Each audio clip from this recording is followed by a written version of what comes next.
Hello दोस्तों, कहानियों का दौर चैनल में आपका स्वागत है।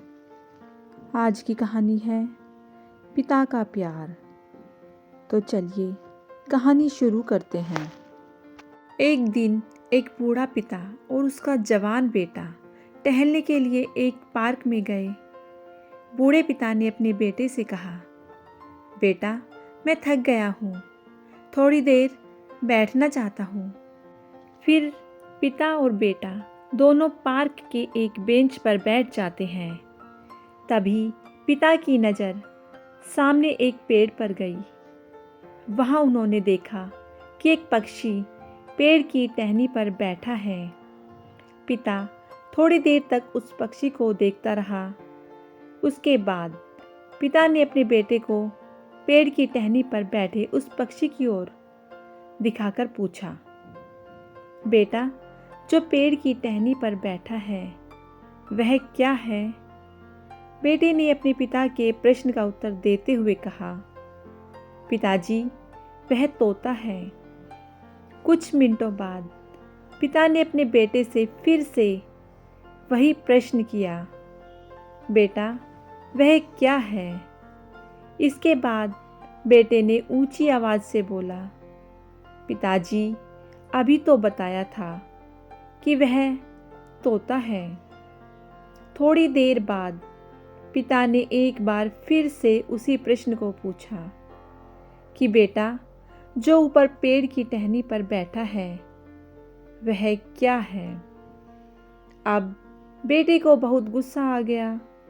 वह चिल्लाते हुए अपने पिता से कहने लगा, पापा क्या आपको कुछ सुनाई नहीं दे रहा है या आपको कुछ समझ नहीं आ रहा है?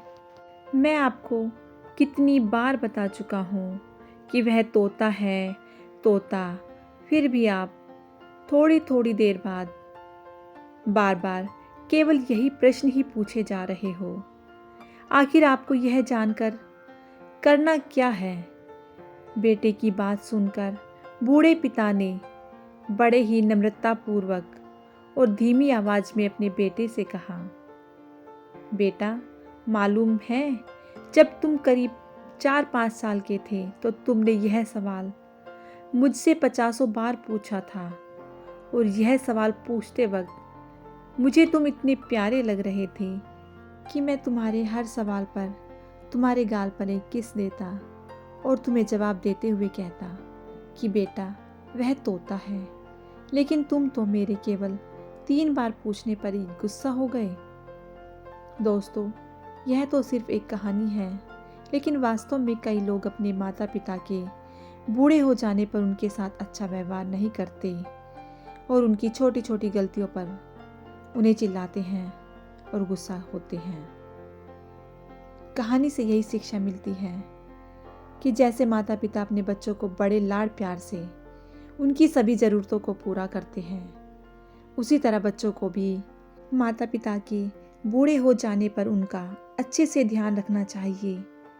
इसकी उम्मीद हर माता पिता अपने बच्चों से करते हैं। बुढ़ापे में माता पिता की देखभाल ही हमारी असली जिम्मेदारी है और हमें हमारी जिम्मेदारी से कभी नहीं भागना चाहिए। तो दोस्तों, ये कहानी आपको कैसी लगी मुझे कमेंट करके ज़रूर बताइएगा।